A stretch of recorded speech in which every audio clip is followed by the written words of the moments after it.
Force. Eat this, prisoner! Attention. Prisoners refusing to comply with orders shall receive immediate punishment and be thrown into the pit.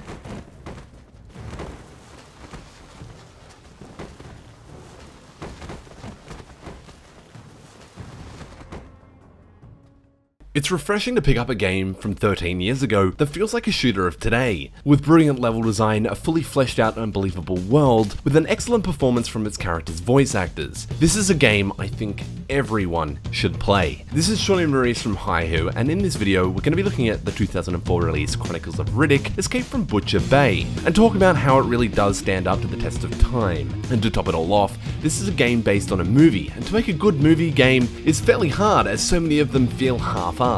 But after 13 years, let's see how the game holds up to modern mechanics and trends. I never played the full title back in 2004, but I do remember having a demo that came in one of those magazines we all used to buy. I really loved the demo, but sadly never got around to playing it until now. Chronicles of Riddick really surprised me of how ahead of the time it really was, and I'll get to that in a moment. Escape from Butcher Bay acts as a prequel to Pitch Black.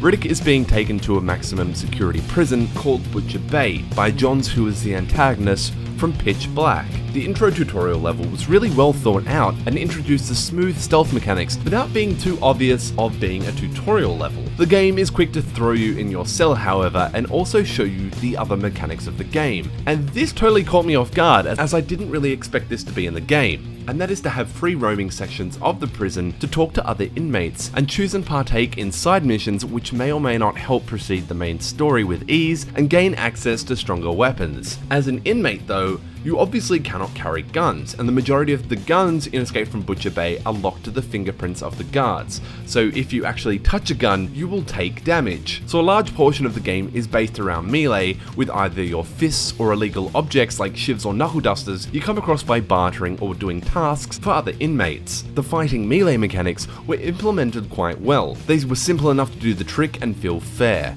Each punch really did feel like it had some weight to it, unlike other hand-to-hand fights that I've experienced when I reviewed 2006 The Elder Scrolls Oblivion. Oblivion isn't the only one though. 2006 also saw Call of Juarez come out, and the hand-to-hand in that was also very woeful. And shockingly, the gunfights in that game were pretty rubbish too, and didn't feel like you were holding a real gun, unlike Escape from Butcher Bay, where the guns feel so badass. I've recently played a bunch of older titles that I've reviewed, and it's shocking to see how the shooting mechanics in a bunch of them have deteriorated and no longer hold up.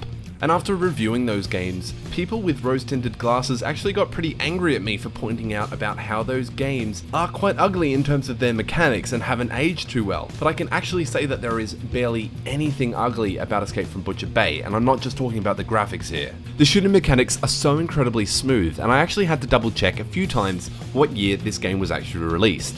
Now to be fair, I am playing the Assault on Dark Athena version of the game, so to explain to those that are scratching their heads, Assault on Dark Athena is the sequel to Butcher Bay, and was released after being in development hell in 2009. Butcher Bay was later imported into the Dark Athena version of the game. The major improvement of this engine, however, was the graphics and the AI, so the shooting mechanics was barely changed at all, which is why it's so impressive. None of the actual level design was impacted by this change either. Escape from Butcher Bay comes as an included extra when you buy Assault from Dark Athena. 2004 was a monumental year for video games, it truly was. From Half-Life 2 to Doom 3, to Unreal Tournament 4, to Halo 2, World of Warcraft, Battle for Middle-earth, Fable, Knights of the Old Republic 2, the list literally goes on. And as a sci-fi shooter, Escape from Butcher Bay has to be one of the best of its time. I would put it up there as being as good as Halo 2 and Doom 3, which were both released in the same year.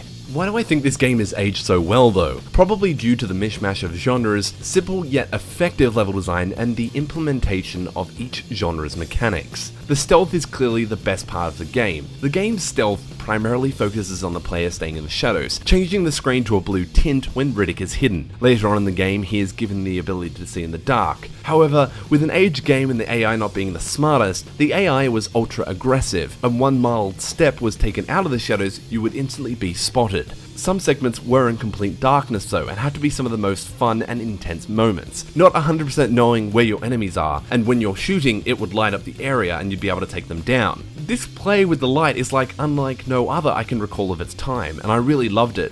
The stealth mechanics are up there with Thief Deadly Shadows and Hitman Contracts, which also got released in 2004, but if you go and play those games now, you will notice they haven't aged as well. There was a really sweet moment in one of the levels where you can secure one of the enemy uniforms, and infiltrate enemy lines without being questioned who you are. However, if you get too close to them, they'll question you and shoot you. This heavily reminded me of Hitman in many respects. The stealth isn't like, let's say, 2012's Dishonored either, where you can approach your objective from many angles and have multiple outcomes. Whilst yes, you can complete your mission based on different tasks given to you by other NPCs, overall this is a fairly linear experience. You'll be able to go in guns blazing or find an alternative route via ladders and shadows. But overall, if you find yourself stuck, the game has cleverly placed a fairly obvious and direct route for the player in each level. And whilst it might not be obvious at the time, as soon as you find it, the game pushes you forward to the next area, and that goes hand in hand to having some brilliant pacing. The pacing is perfect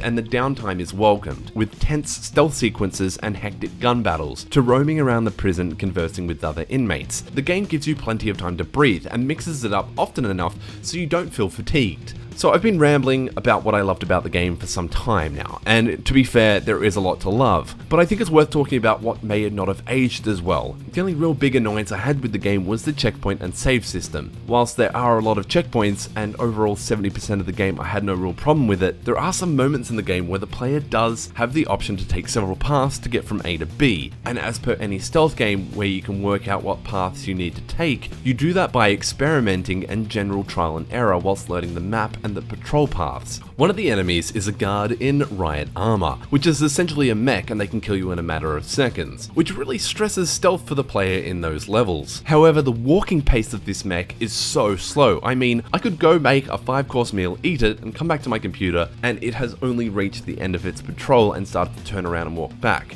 With no quick save function, I often had to wait a minute or two before I had the chance to experiment and find out the next path I needed to take. But that's my only gripe with playing this game in 2017, which is pretty damn good. This game, along with a lot of other titles in 2004, was I think the peak of where the entertainment industry started to acknowledge the game industry was going to become bigger than everything else. And if you look at the voice actors in this game, it is outstanding how many good actors and voice actors came on board. Probably the most prestige cast of that year, from Vin Diesel to Ron Perlman to John DiMaggio and Exhibit of all people. The game, as you can tell from this video, is a pretty impressive feat, and to play it's just a really funny experience, from the gameplay to Riddick's classic one-liners. I absolutely love playing this game, and I'm really excited to dig my teeth into Assault on Dark Athena. Speaking of which, you can only buy this game on GOG at the moment, which is completely DRM free, which is pretty cool. It goes for $20, and when it is on sale it's around $7, I think. I bought it at full price, and I can only recommend you do the same. However, you can't just buy Escape from Butcher Bay. You actually have to buy Assault on Dark Athena,